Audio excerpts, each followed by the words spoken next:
qui aujourd'hui a l'autorité? Si vous voulez connaître aujourd'hui qui a l'autorité, c'est simple. C'est Dieu qui nous le dit dans la révélation. Revenez à Dieu, à son messager. Si vous avez foi en Dieu, et si vous avez foi au jour dernier, lorsque vous revenez à Dieu, lorsque vous revenez au messager de Dieu, Dieu vous montre à travers ces signes qui a l'autorité, qui a le décret, qui est investi à une âme inspirée et investie de l'esprit.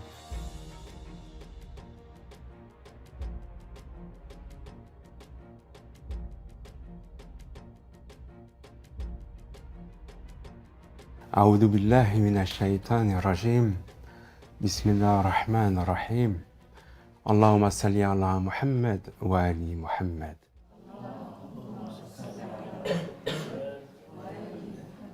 Au nom de Dieu, Ar-Rahman, le clément. Salutations fraternelles à tous. Aujourd'hui avec vous, j'aimerais revenir sur un sujet important. Important pour chacun d'entre nous spécifiquement. Pour augmenter votre foi, votre spiritualité et vous mettre au cœur de la révélation, dans votre engagement et dans votre œuvre, ce que vous faites pour Dieu. Nous avons vu dans les dernières vidéos, je sais que ça date un petit peu, car nous étions en voyage, mais nous avons vu l'importance de l'esprit. Qu'est-ce que c'était que l'esprit et qu'est-ce qu'il apportait à l'homme? Nous avons vu que l'homme, il a un corps, une âme et un esprit. Et que c'est l'esprit qui est le fondement de la nature de l'homme. C'est à travers l'esprit que l'homme devient homme. Et tant qu'il n'a pas l'esprit, il est dans une construction ou dans une purification pour recevoir l'esprit. L'esprit nous est donné à travers la révélation, à travers la parole de Dieu et à travers toutes les époques qui nous ont apporté la conscience de ce que peut être l'esprit. Dans la Genèse, Dieu nous dit, lorsqu'il a créé l'homme, il l'a créé de boue malléable, puis il l'a façonné de la plus belle des manières, avec harmonie, harmonieusement. Et il dit aux anges, lorsque je lui aurai insufflé de mon esprit, prosternez-vous. Ça veut dire que l'ange ne se prosterne que lorsque l'homme a l'esprit, pas avant. Vous comprenez? Aujourd'hui, à l'heure actuelle, est-ce que l'homme a l'esprit? Dieu met, lorsque l'homme se purifie, lorsqu'il retourne à une âme purifiée, à une âme pacifiée, à une âme inspirée, alors il peut être le réceptacle de l'esprit. Et l'âme n'est là que comme véhicule de l'esprit. Et lorsque l'homme devient ce réceptacle de l'esprit, alors il devient celui par qui Dieu fait les choses. Il est la main de Dieu, il est la parole de Dieu, il est l'œil de Dieu. Il devient le réceptacle de l'esprit et à travers ce réceptacle, il agit au nom de Dieu. Cet homme qui agit au nom de Dieu, Dieu le rend présent à chaque époque à travers un homme particulier. L'époque que nous vivons, elle s'appelle l'époque eschatologique. Nous vivons une époque particulière. Et l'homme ayant cet esprit, nous l'appelons le maître du temps. C'est lui-même du temps, le Mahdi, fils de Fatima. Allahumma salli ala Muhammad wa ali Muhammad. Ainsi que le Messie, fils de Marie, que Dieu a assisté de l'esprit. C'est dans la révélation. Dieu l'a assisté de l'esprit. Dieu lui a donné l'esprit pour qu'il puisse agir et œuvrer au nom de Dieu. Toute parole du Messie est une parole de Dieu. Toute action du Messie, c'est une œuvre de Dieu.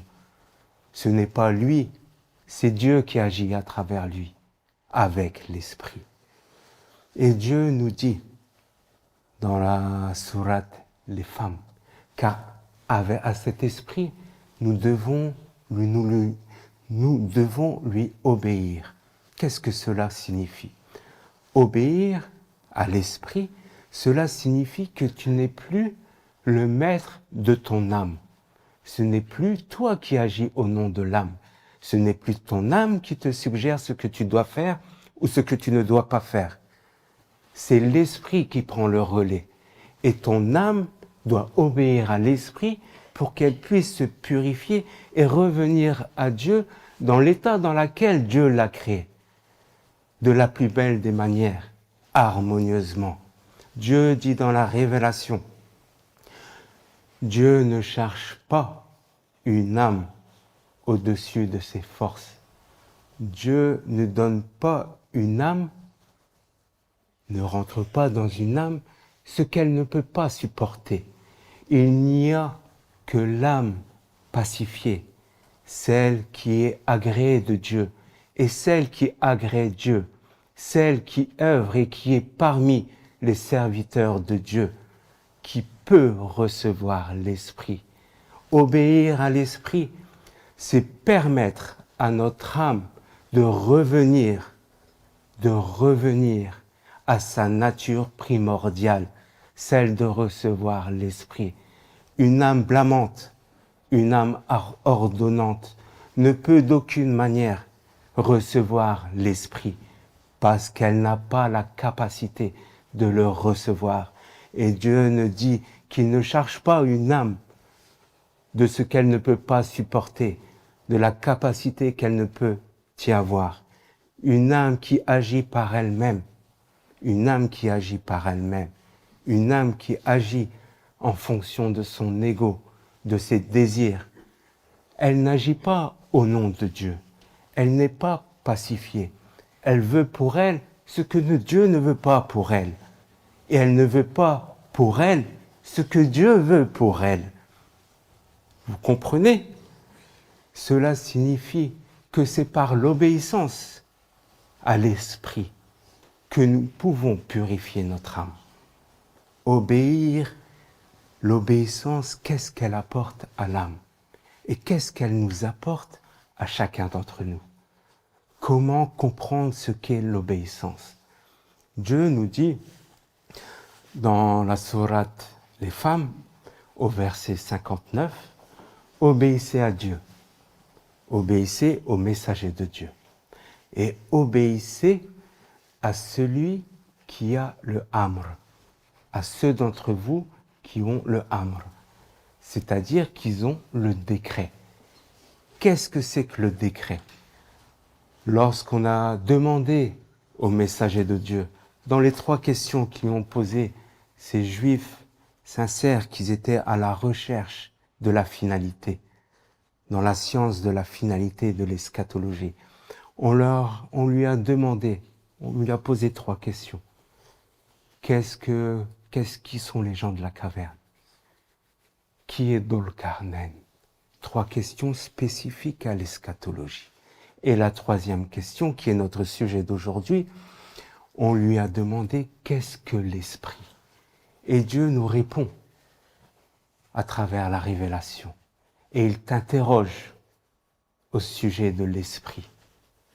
Dis, l'esprit est un décret de Dieu, est un amr de Dieu. L'esprit est un décret de Dieu. Et Dieu nous dit, obéissez à celui qui a le décret. Donc, obéissez à celui qui a l'esprit. Donc, obéissez à celui qui a une âme pacifiée, une âme purifiée, une âme qui se place au-dessus de toute autre âme, une âme qui est auprès de Dieu, car Dieu dit d'elle qu'elle est auprès de lui, parmi ses serviteurs. Donc, le amr, c'est celui qui a l'esprit. Et le verset finit en disant « Mais nous vous en avons révélé que très peu de choses au sujet de l'esprit. Donc nous connaissons très peu de choses sur l'esprit. On a une petite idée, mais on ne sait pas ce que c'est que l'esprit. Nous n'en avons aucune idée. L'esprit dépasse les frontières du temps et de l'espace. L'esprit n'a pas de temps. L'esprit est le souffle de Dieu. L'esprit est le souffle de Dieu qu'il a donné à l'homme pour qu'il soit son khalifa. L'esprit est partout. L'esprit est dans toutes choses. L'esprit est le plus grand des bienfaits que Dieu a donné à l'humanité. Il est la destinée que Dieu a donnée à l'homme. L'esprit est ce souffle divin qui rend toutes choses lumineuses, qui rend toutes choses pures, qui est, je ne peux même pas vous dire. Et ce que je comprends de l'esprit n'est même pas un grain de poussière de ce que c'est réellement l'esprit. Car l'esprit vient à la fin des temps. L'esprit ramène l'homme dans sa nature originelle. L'esprit est ce qui donne à l'homme sa destinée. L'esprit fait de l'homme le khalifa de Dieu. L'esprit fait de l'homme son khalifa. Alors Dieu nous dit, obéissez à ceux qui détiennent l'esprit. Obéissez à ceux qui détiennent le décret. Obéissez à Dieu, obéissez aux messagers et obéissez à ceux qui ont le décret. Et si vous vous disputez entre vous, le verset continue, et si vous vous disputez entre vous, alors revenez à Dieu et aux messagers. Ça veut dire, si vous vous disputez au sujet de l'esprit et du Amr, vous ne savez pas si c'est ça, si c'est pas ça, si je dois obéir, si vous ne savez pas, revenez à Dieu et à son messager. Mais il ne s'arrête pas là. Dieu, il continue le verset. Et il dit quelque chose de très important, de très très important à comprendre pour ceux qui veulent œuvrer pour Dieu et qui veulent cheminer dans le chemin de Dieu. Pour ceux qui ont compris que ce monde-là, il est pour ceux, que ce monde-là perdure, pour ceux qui construisent le monde de demain. Et le monde de demain, c'est le monde de Dieu. C'est le monde de l'imam du temps. C'est le monde du Messie. Alors qu'est-ce que Dieu y dit? Si vous croyez en Dieu, si vous croyez en Dieu. Bizarre, pourquoi il dit ça? Après tout ça, il nous dit si vous croyez en Dieu. Et si vous croyez, excusez-moi, si vous avez foi en Dieu, et si vous avez foi au jour dernier, si vous avez foi au jour dernier, c'est quoi le jour dernier? Et c'est quoi avoir foi au jour dernier? Le jour dernier, lorsqu'on le dit comme ça, beaucoup pensent que c'est le jour de la résurrection. C'est le jour où l'homme sera jugé. Si tu as fait quelque chose de bien, si tu as fait du bien, tu as été gentil, tu as fait tes 5 prières, tu as fait ta salat, tu as fait ton jeûne, tu as été une fois à ton hajj, tu as donné un peu d'argent à un pauvre, tu n'as pas fait de bêtises, tu n'as pas parlé sur les gens, eh bien tu vas rentrer au paradis. Et si tu as fait du mal, tu vas rentrer en enfer. Si tu as été injuste, si tu as mécru, enfin. Les gens, ils pensent que c'est ça le jour dernier. Mais c'est pas ça le jour dernier. Ça, c'est ce qui va amener le jour dernier. Le jour dernier, c'est le jour où l'homme est consacré khalifa. C'est le jour où l'homme prendra sa destinée que Dieu lui a donnée. C'est le jour où le temps d'Iblis sera fini et l'homme prendra toute sa dimension. C'est le jour où l'homme reviendra à son origine. Alors il rajoute, ce serait, si vous croyez, si vous avez foi en Dieu et au jour dernier, revenez à Dieu et à son messager, ce sera un meilleur ta'wil. Donc il met l'obéissance avec le ta'wil. Pour avoir un bon ta'wil, nous devons obéir. Mais qu'est-ce que c'est que le ta'wil? Pourquoi Dieu nous parle du ta'wil dans ce verset? Qu'est-ce que le ta'wil a à voir avec l'obéissance? Qu'est-ce qui fait que lorsque nous obéissons à celui qui a l'esprit, à celui qui a le décret, lorsque nous obéissons au messager de Dieu, lorsque nous obéissons à Dieu, à travers son messager et à travers celui qui a le décret, nous rentrons dans le ta'wil, le meilleur des ta'wil. Quel est le lien entre l'obéissance et le ta'wil?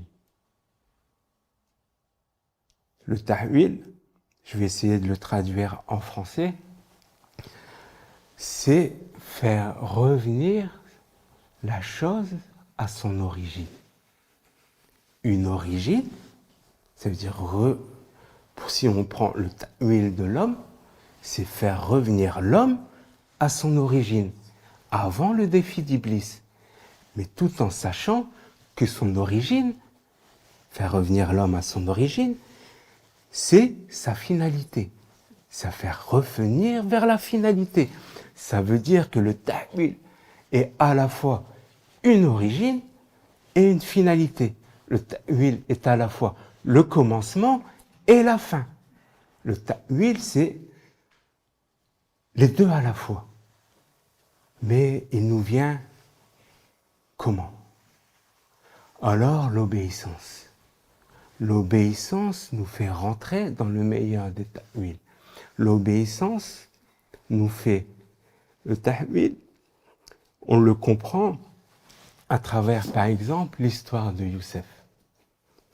L'histoire de Youssef, il a une vision, un rêve, qui prend toute sa vie pour revenir à la finalité de son rêve, qui est l'origine de tous ses problèmes, de toute sa vie. S'il n'aurait pas fait ce rêve, il n'aurait pas été dans le puits. S'il n'aurait pas été dans le puits, il n'aurait pas été en Égypte. S'il n'aurait pas été en Égypte, il n'aurait pas été esclave. Esclave, prisonnier. Prisonnier élevé, à un rang élevé parmi Pharaon. Tout cela pour revenir à son rêve d'origine, lorsqu'il met son père sur le trône. Donc on a une finalité qui revient à l'origine. Mais le ta'wil, il est, comment dire ça? Il est à 3 niveaux de compréhension.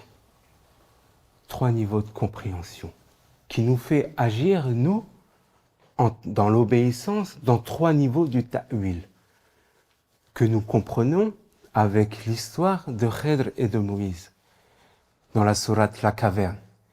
Parce que dans l'histoire de Khidr et de Moïse, nous avons 3 ta'wil.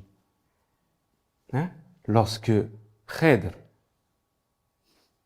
parle à Moïse, il lui dit, voici le ta'wil de ce que tu n'as pas pu attendre. Il lui parle du ta'wil. Quel ta'wil? Le premier, pourquoi il a percé une embarcation, un bateau. Parce qu'il y a un roi qui vient juste derrière et qui va le prendre pour son armée, et ils n'auront plus de quoi pêcher, plus de quoi se nourrir. Donc nous avons un ta'wil qui est dans notre vie de tous les jours, qui est dans notre environnement proche. C'est le premier degré. Lorsque nous agissons, lorsque nous œuvrons pour Dieu dans l'environnement et dans l'obéissance que Dieu nous a donnée. Lorsque nous obéissons, nous rentrons, nous devenons acteurs par l'obéissance. Parce que l'obéissance te fait agir. Il ne te rend pas passif. Quand Dieu te dit de te lever pour l'injustice, quand tu obéis à Dieu, tu te lèves pour l'injustice et tu agis. Quand il te dit de resserrer les rangs, tu te lèves et tu resserres les rangs. Tu ne divises pas les rangs. Quand Dieu te dit, tu agis dans l'obéissance. Et cette action dans l'obéissance te fait rentrer au cœur de l'action du ta'wil de ton époque. Le ta'wil qui va te faire rentrer dans une purification et dans un événement qui te ramène dans la nature primordiale que Dieu t'a donnée et qui t'amène à ta destinée, qui est ta finalité et ton origine. Donc l'obéissance, elle te fait agir. Et cette action te fait rentrer dans le meilleur des ta'wil. Donc nous venons de voir qu'il y a un premier ta'wil. Celui dans l'environnement proche. Celui dans la vie de tous les jours. Celui que nous devons construire par l'obéissance dans la société dans laquelle nous vivons et véhiculer le message que Dieu veut, le témoignage qu'il veut, les actions qu'il veut, pour que son ta'wil se réalise, pour que nous puissions rentrer dans l'œuvre de Dieu. Mais l'œuvre de Dieu, il ne s'arrête pas à ton époque, il ne s'arrête pas à ton temps, il ne s'arrête pas à ton environnement. Lorsque tu pars, cette œuvre continue, le ta'wil de l'homme continue, le ta'wil de la révélation continue, et il t'amène au deuxième niveau du ta'wil. Mais ce qui est beau, ce qui est magnifique, c'est que toi-même, tu rentres dans ton deuxième niveau de ce ta'wil, même si tu n'es plus là. Pourquoi? Parce que dans l'histoire de Khidr et de Moïse, dans la deuxième histoire, Khidr tue un enfant. Pourquoi? Parce que l'enfant allait égarer ses parents, des parents croyants, musulmans, qui ont la foi en Dieu et la foi en la finalité au jour dernier. Et il va, Dieu leur donner, à travers cette action de Khidr, un enfant meilleur. Un enfant qui, lorsque ses parents ne seront plus là, va agir au nom de ses parents, va prier pour ses enfants, pour ses parents. Et lorsque il va manifester ce qu'il va manifester, il va faire participer ses parents à ce qu'il fait. Donc le deuxième ta'wil vient pour les générations futures qui vont agir avec le ta'wil de ce que les générations passées leur ont donné. Ça veut dire que vous rentrez et vous participez à l'œuvre de Dieu, même si vous n'êtes plus là. Vous agissez de là-bas. Vous rentrez dans le ta'wil de la révélation et de l'homme. Tout comme aujourd'hui, par exemple, mon père, Seyyid Yahya, il agit aujourd'hui avec nous, maintenant, parce que le ta'wil de son époque revient et se reflète et se manifeste dans le ta'wil d'aujourd'hui. Il a construit cette famille, il a œuvré, il a propagé et il a donné tout ce qu'il pouvait donner à chaque instant de sa vie depuis qu'il est petit. Il a tout fait, il a construit et il nous a donné toutes les possibilités pour que nous puissions rentrer dans son deuxième ta'wil. Et nous devons faire exactement pareil pour les générations futures, pour nos enfants qui viendront après nous, continuer l'œuvre que Dieu nous a donnée pour que nous puissions nous-mêmes être avec eux et travailler avec eux et les aider, leur donner ce que Dieu nous donne, les inspirer, leur donner la force, le courage, l'inspiration, la volonté, la puissance, le discernement et tout ce que Dieu nous donne et qu'il fait participer ceux qui participent dans son ta'wil. Mais il y a encore un troisième niveau qui dépasse l'entendement, le niveau du ta'wil, de l'héritage de l'homme, lorsque Khidr répare cette muraille, ce mur, pour que ce qui est destiné à ces deux orphelins qui viendront à la fin des temps, ces deux orphelins, le Messie, fils de Marie, et cet autre orphelin, l'imam du temps, fils de Fatima, qui leur a réservé ce trésor parce que leur père était salihin. Le ta'wil se fait par les salihin. Vous ne savez pas ce qu'est un salihin. C'est en rentrant dans le ta'wil que vous devenez salihin. c'est Abdel Salah, le Salihin de son époque, qui perdure en dehors de toutes les époques. Et Dieu nous permet de rentrer dans le meilleur ta'wil, celui des Salihin, où la finalité de l'homme se manifeste pleinement à travers ce troisième ta'wil. Salawat ala Muhammad wa ali Muhammad. Pour conclure, l'obéissance est primordiale pour ceux qui veulent rentrer dans le meilleur des ta'wil, pour ceux qui veulent rentrer dans l'œuvre de Dieu. Souvent, ce verset est traduit par, au lieu de ceux qui ont le décret, ils le traduisent par ceux qui ont l'autorité. Mais malheureusement, c'est vrai, c'est l'autorité du décret, c'est l'autorité de Dieu. Mais ils te le prennent comme, par exemple, l'autorité, c'est, par exemple, au Maroc, c'est le roi du Maroc. En Algérie, c'est le président. En France, c'est Macron. Au niveau religieux, c'est, en Arabie Saoudite, c'est Ben Salman, par exemple. Et ils prennent pour autorité ce qui rend l'autorité dans la vie de ce monde, mais qui ne te donne pas l'autorité de l'esprit. Alors ils confondent autorité et décret. Ben Salman ne décrète, ces gens-là ne décrètent pas au nom de Dieu. Quand ils parlent, ce n'est pas Dieu qui parle. C'est même le contraire.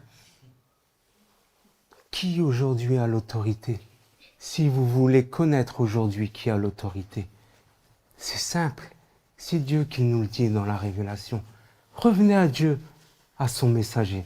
Si vous avez foi en Dieu, et si vous avez foi au jour dernier, lorsque vous revenez à Dieu, lorsque vous revenez au messager de Dieu, Dieu vous montre à travers ces signes qui a l'autorité, qui a le décret, qui est investi à une âme inspirée et investie de l'esprit.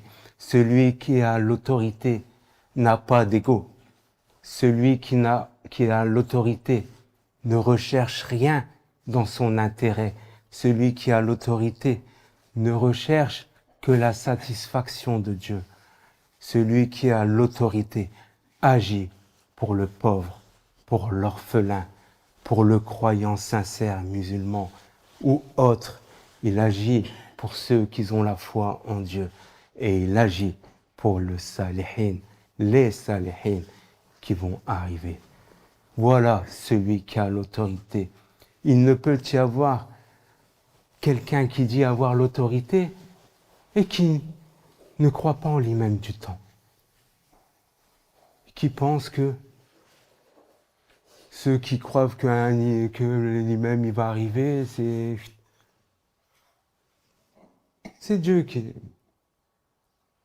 Celui qui a l'autorité, il a toutes les qualificatifs que Dieu donne à un messager. Quand tu le vois, tu vois le messager en lui. Tu vois quand il te parle, tu sais que Dieu est en train de te parler. Quand il te parle, il ouvre ton cœur. Et il abolit ce qu'il y a là-dedans. Voilà comment reconnaître quelqu'un qui a l'autorité. Pas d'ego, aucun intérêt, si ce n'est que Dieu soit satisfait de lui et qu'il soit satisfait de Dieu. Il ne veut que ce que Dieu veut. Il ne recherche que la face de Dieu. Il passe ses jours dans la glorification, les prières, les bénédictions. Il voit dans tout signe, Dieu et la révélation. Alors, faites attention sur qui vous prenez comme autorité. Prenez l'esprit. Sinon, ce n'est pas l'esprit et ce n'est pas la parole de Dieu qui vous guide, mais c'est une âme ordonnante qui vous anime. Salawat ala Muhammad wa ali Muhammad.